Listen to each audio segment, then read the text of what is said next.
Yes, hello, here from Berlin, from a Nioh 2 event. And well, we are here with the producer of the game, Koei.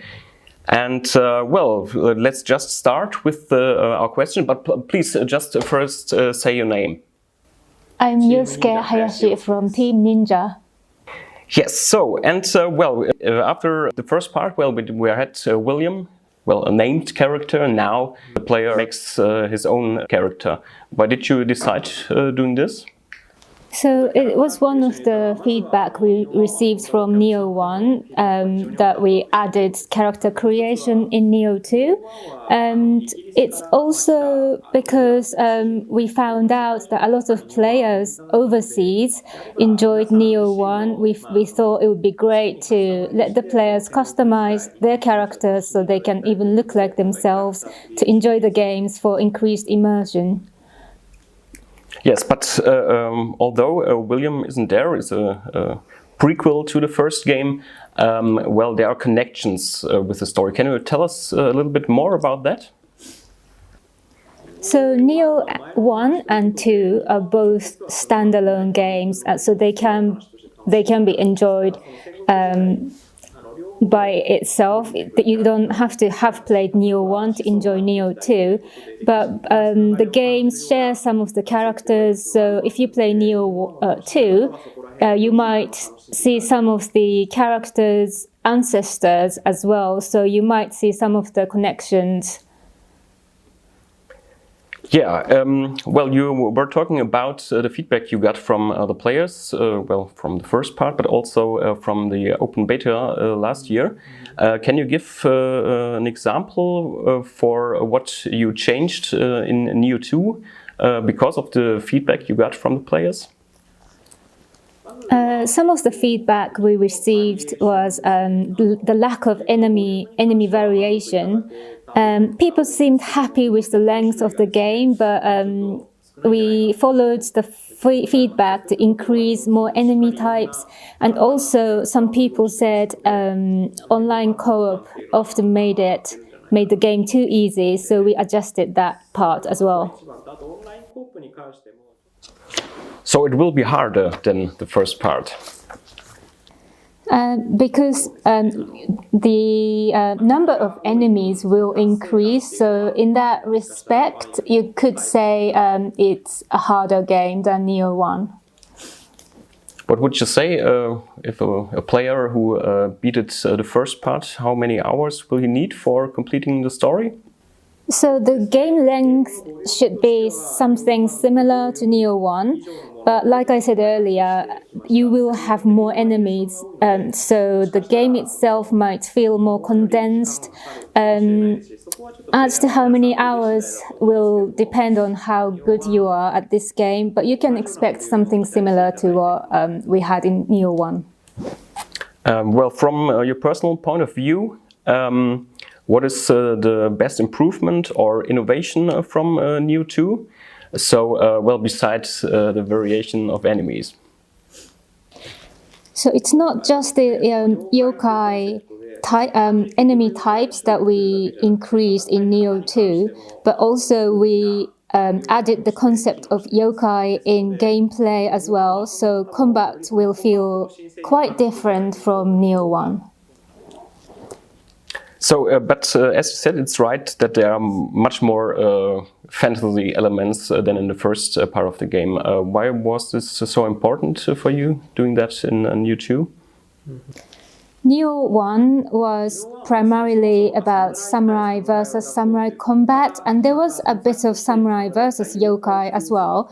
But in Nioh 2, combat is more dynamic and colorful because you're yokai, half yokai as well. There is still a bit of samurai versus samurai combat as well. If you liked that in Nioh 1, that's something you can look forward to in Nioh 2 as well. Well, we saw a lot of, well, Souls-like games, if we want to call it so, within the last few years. What would you say is the most special thing, what makes it makes the appeal of the game? Why should players who like Souls-like games, well, play Nioh 2 at first of their choice? So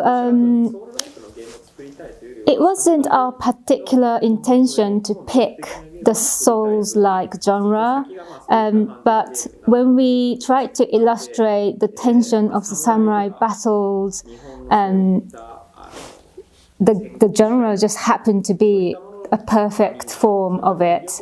So I hope you enjoy the tension and dynamic battles that the genre will allow. Well, Team Ninja is famous for the rock-hard games and for the unforgiving action gameplay. But because, well, there are many people out there who would probably like to play Nioh 2 or to experience Nioh 2, but, well, they are maybe not strong enough. Did you ever thought about implementing difficulty levels? So, because we wanted to depict the tension of samurai versus samurai battles, it had to be challenging. We didn't want it to be easy, but we still prepared the online co-op and also the asynchronous help mode as well. So, co-op part is really well established. And you can also level up your character to make it more powerful. So there are various ways to progress the game. Nioh 1 and also it's now Nioh 2 is very stylish in kind of the visuals, but well, it didn't use everything of the power the PS4 had, the first part. So there changed much about that. Can you give some concrete examples why it looks better than the first part? What kind of improvements did you had? So Nioh 1 was set in dark Sengoku, so the levels had to be quite dark. A lot of the levels might have looked quite similar because of that. But in Nioh 2, because the yokai element is so huge, we could be more flexible with the level design as well. It will look more colorful and mysterious as well, even it will have different atmospheres. Also, we adjusted and stabilized the frame rate because it's for great action as well. Well, the levels we played here on this event and also from the TGS demos seem to have a very much more complex level structure than in the first game. Is this just an impression from the demos we played, or can we expect that from the whole game as well? So each level in Nioh 2 will have a character. It's not necessarily more complex than Nioh 1, but we've prepared a good variety of level design this time. So it's not necessarily more difficult or complex.